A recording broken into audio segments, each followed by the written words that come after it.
রমজান এটা শুধু একটি মাস নয়, এটা আল্লাহর পক্ষ থেকে একটি সুযোগ। এই মাসে নাজিল হয়েছে পবিত্র কুরআন। এই মাসে জান্নাতের দরজা খুলে দেওয়া হয়, জাহান্নামের দরজা বন্ধ করা হয়, শয়তানকে শিকলবন্দী করা হয়। রাসূলুল্লাহ সাল্লাল্লাহু আলাইহি ওয়াসাল্লাম বলেছেন, যে ব্যক্তি ঈমান ও সওয়াবের আশায় রোজা রাখে তার পূর্বের গুনাহ মাফ করে দেওয়া হয়। ভাবুন, কত গুনাহ জমে আছে আমাদের জীবনে, আর আল্লাহ বলছেন, এসো আমি ক্ষমা করব। এই রমজান হোক কোরআনের রমজান, তাহাজ্জুদের রমজান, তওবার রমজান।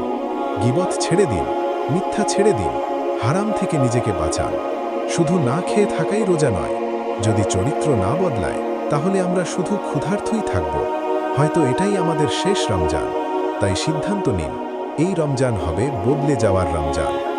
দিনের এই দাওয়া ছড়িয়ে দিতে ভিডিওটি শেয়ার করুন আর আমিন লাইফ চ্যানেলটি সাবস্ক্রাইব করুন ইসলামিক এমন আরও ভিডিও পেতে।